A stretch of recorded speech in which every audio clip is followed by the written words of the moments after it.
Hey everyone, it's Alex, and I am here with my video for the winners and ceremony review for the 71st Tony Awards.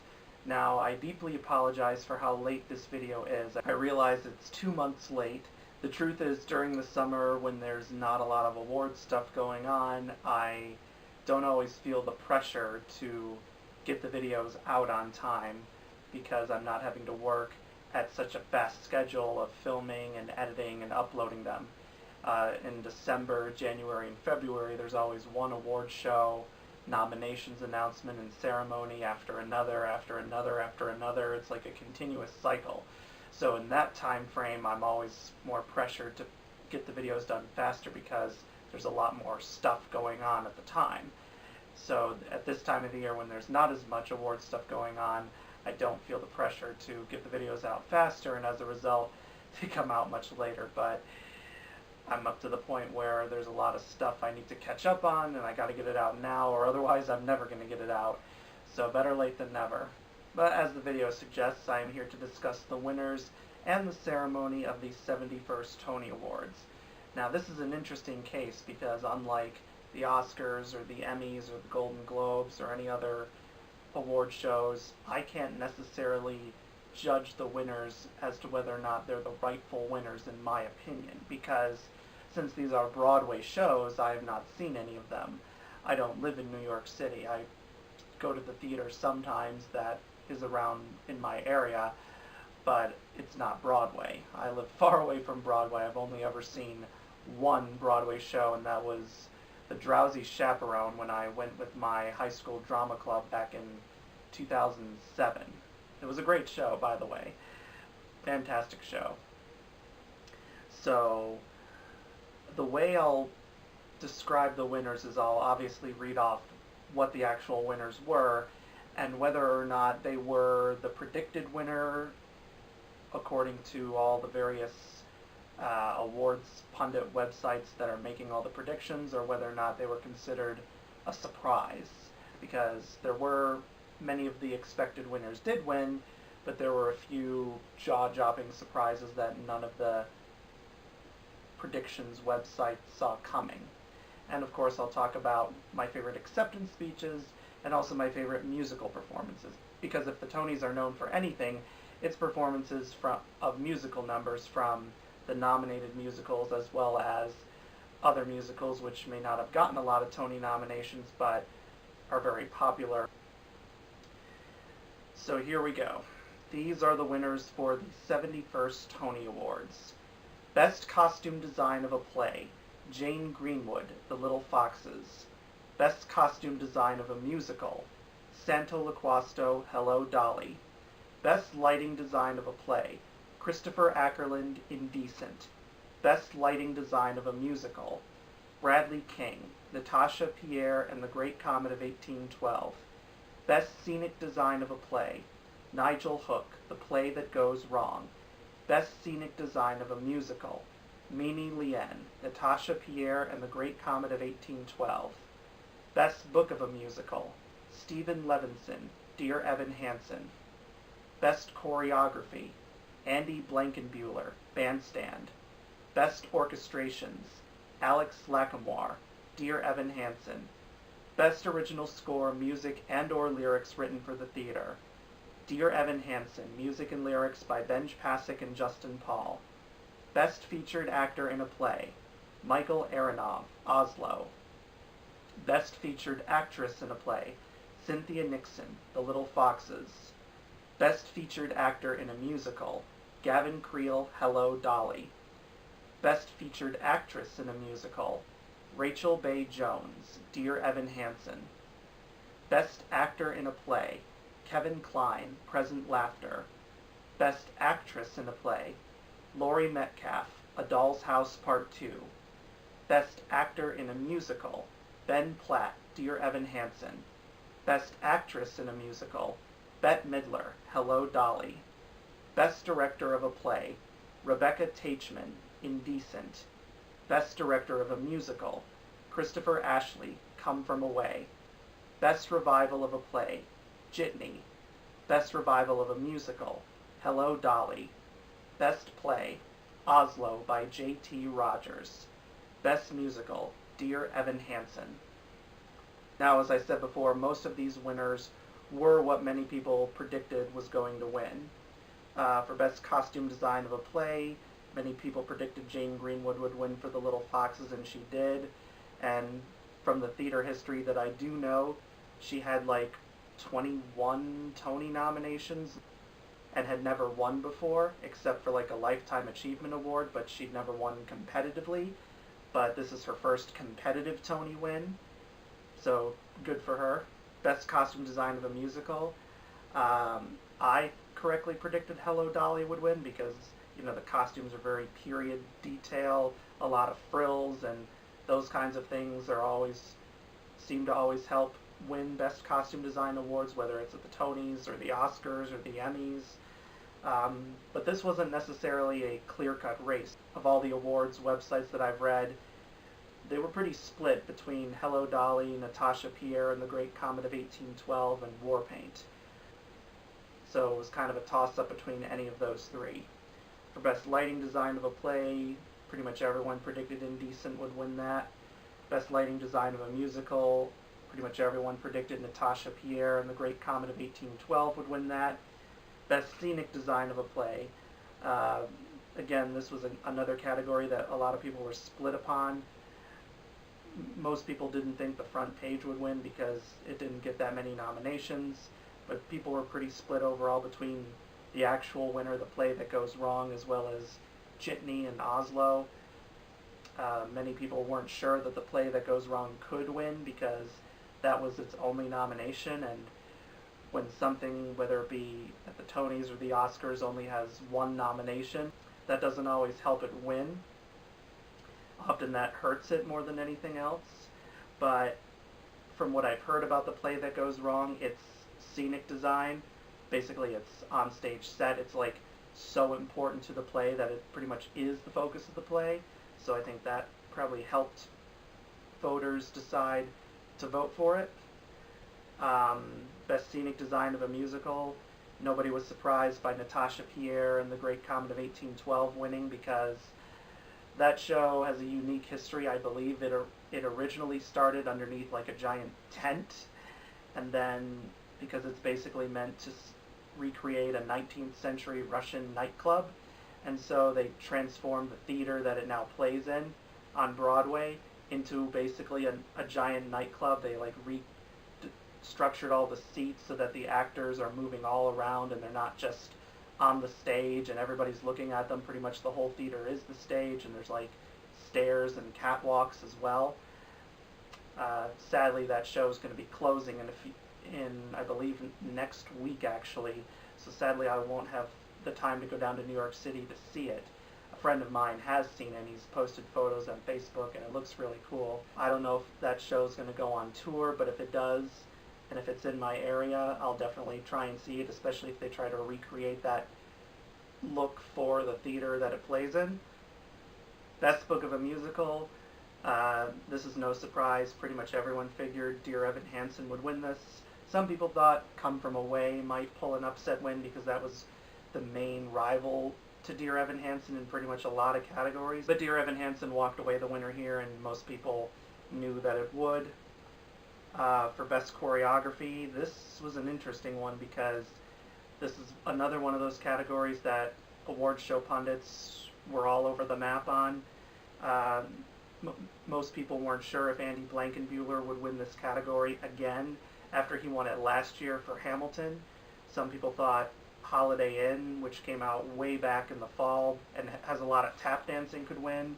Some people thought Natasha Pierre and The Great Comet of 1812 would win. But Bandstand ended up winning here, and judging by the performance that they put on the Tony Awards telecast, I can kind of see why, because it's a very dance-heavy show, and from what I've heard about, it's about like these World War II veterans who decide to put together a swing band when they come home from the war. So there's a lot of dancing involved because swing music involves a lot of dancing. For Best Orchestrations, Dear Evan Hansen, this was a surprise win here. Because many people thought it would go to either Hello Dolly or Natasha Pierre and The Great Comet of 1812. But when Tony voters love a show, they really love a show, and that's what they did with Dear Evan Hansen.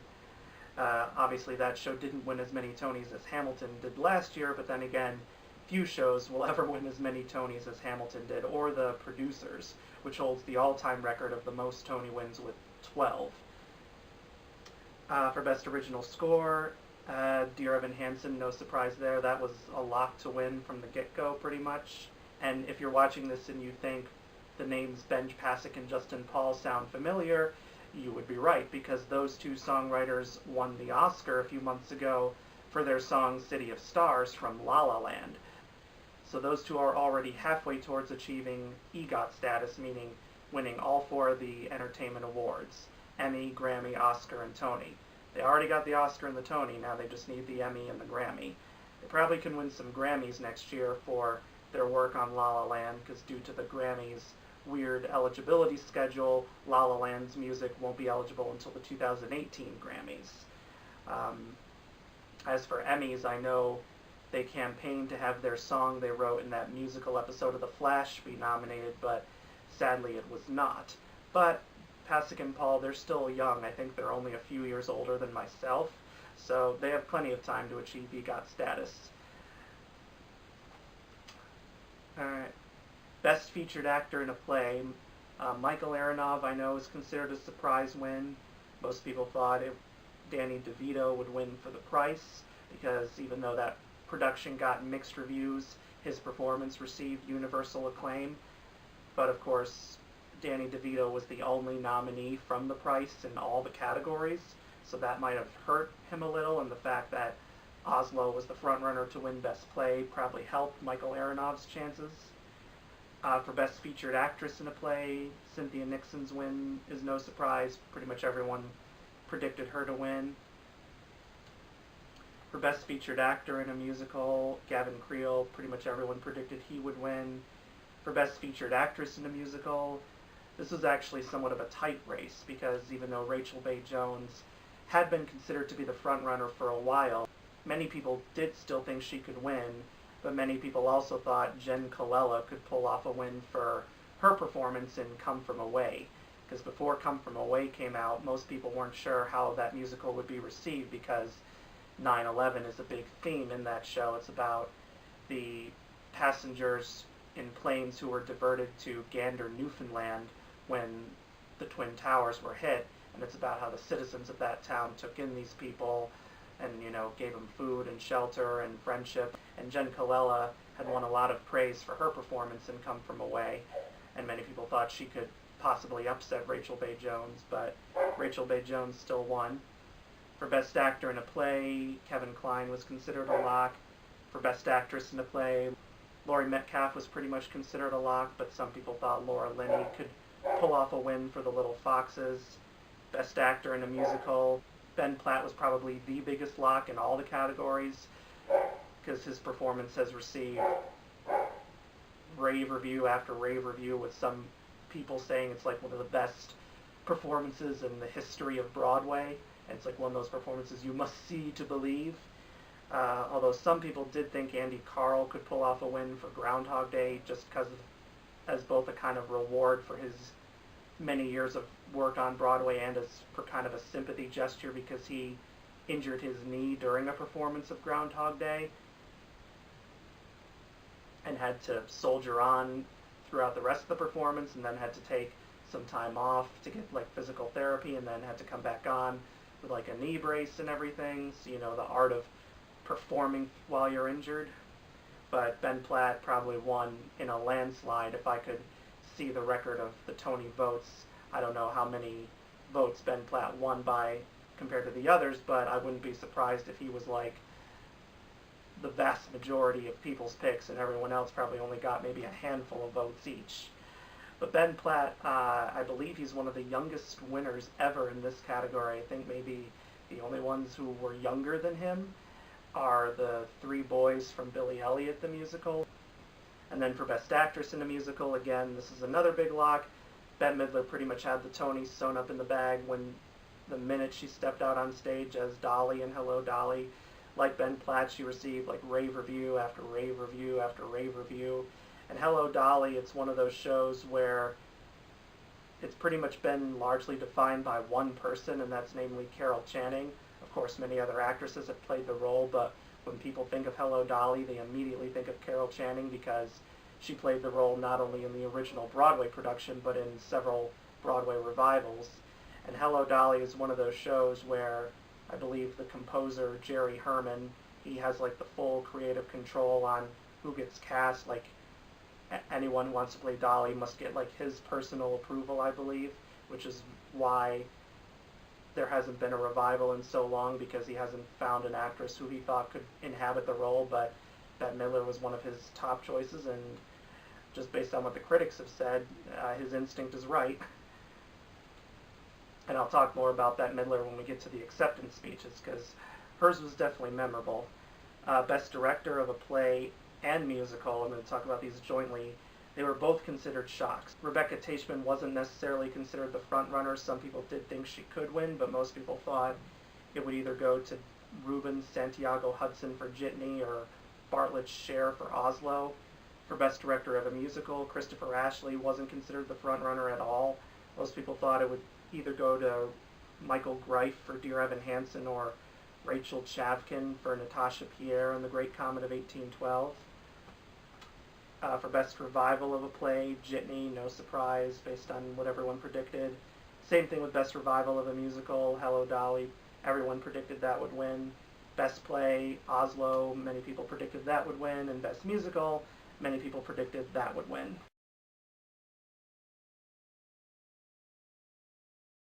So those are the winners, and my take on them, just based on what everyone else was saying in terms of who would win and who wouldn't.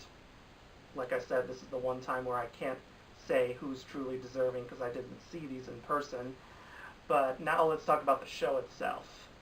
I thought this was a pretty good show for the most part. I wouldn't say it's the absolute best Tony Awards ceremony I've ever seen, but it certainly could have been a lot worse.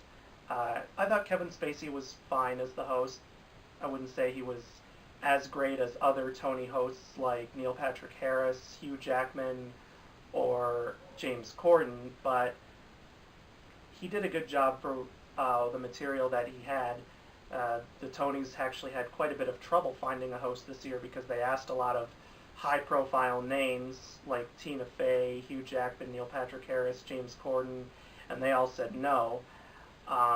So Kevin Spacey wasn't announced as the host until like a month before the Tonys were happening. Usually the hosts are always announced a couple of months before an award show, sometimes almost a year in advance, as we saw with the Oscars. They announced the fact that Jimmy Kimmel will be hosting the 2018 Oscars way back in like May, because they were so pleased with how he hosted the 2017 ceremony. And Kevin Spacey, he's not the typical song and dance type of showman like Neil Patrick Harris, Hugh Jackman, or James Corden. However, he did have a great opening musical number where he, of course, parodied all the major contenders for this year. And since Kevin Spacey is also famous for doing his celebrity impressions, he certainly did not disappoint. He did a funny Johnny Carson bit, and then he did a Bill Clinton bit, which was hilarious. And then, of course, at the very end of the show, he came on stage dressed as none other than Frank Underwood from House of Cards.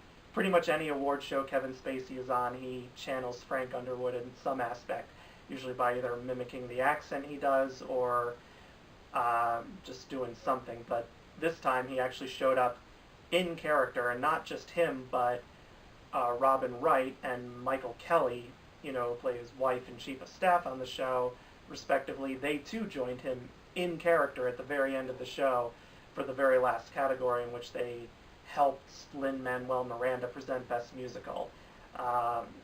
It was an awesome bid, and if you go watch it on YouTube, you'll see how awesome it is.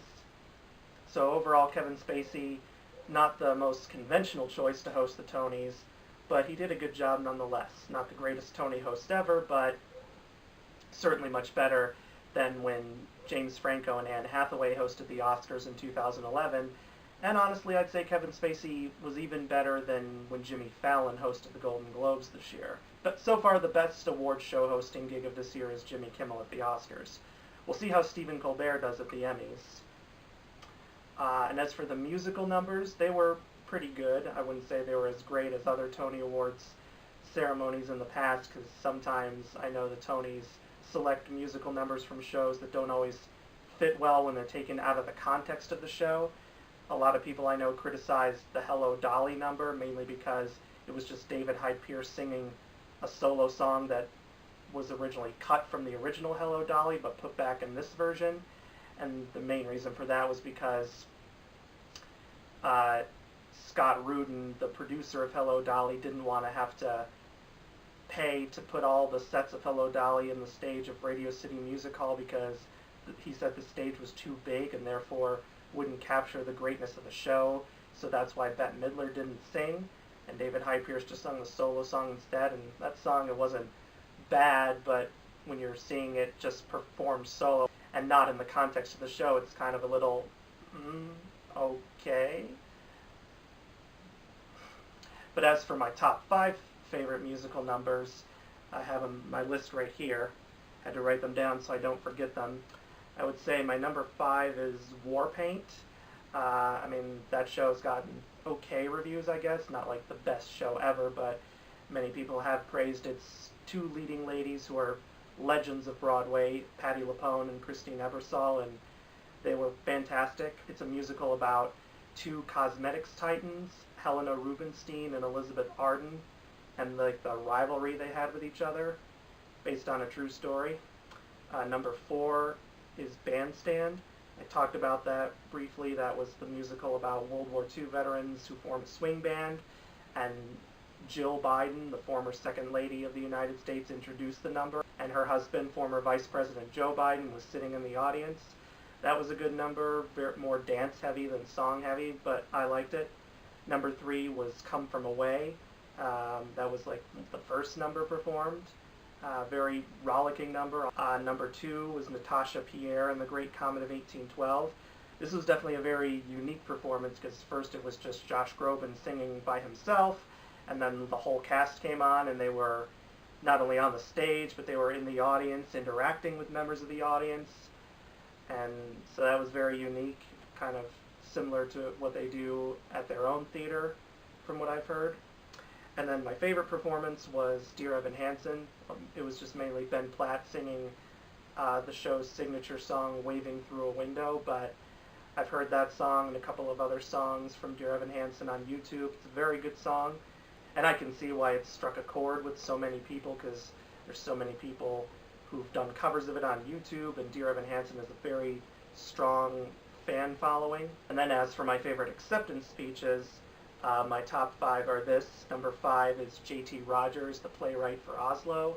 I liked how he thanked everyone from the producers of the show to the cast to the real-life people that are being portrayed in the play, as well as his fellow playwrights. My friends and I, when we watch award shows, we always like to see people, whether it's actors, writers, directors, editors, composers. We always like to see them pay tribute to their fellow nominees while they're on stage accepting their award. Number 4 was Laurie Metcalf. She's a woman who's gotten many Tony nominations over the years, but she's never won until now.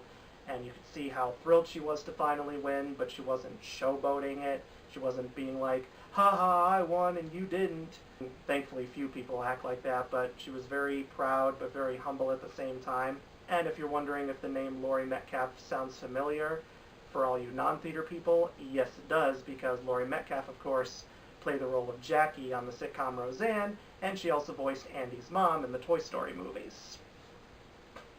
Number 3, and this is probably the most famous speech of the night, Bette Midler.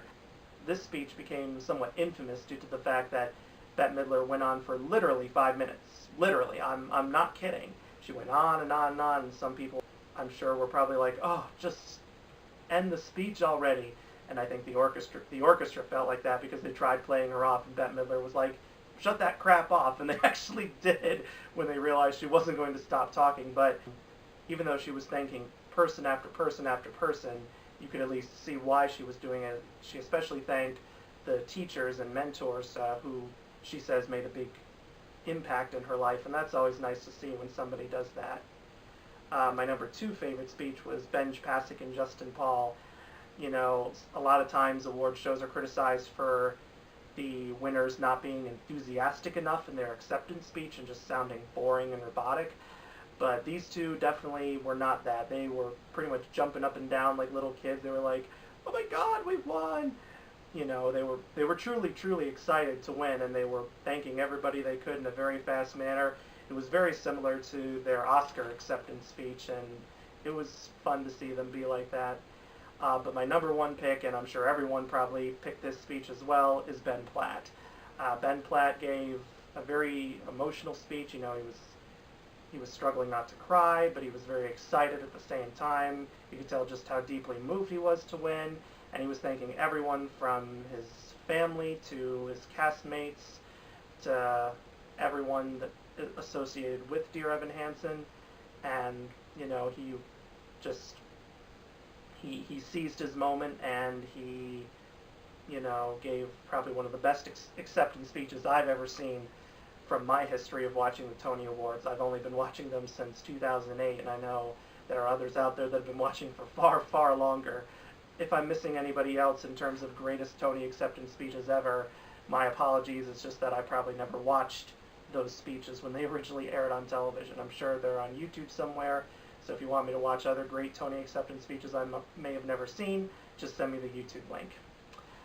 Well, that's all I can pretty much say for the Tony Awards. It was a good show overall. Not the absolute best Tony Awards I've ever seen, but certainly not the worst. I don't think I've seen a bad Tony Awards ceremony yet.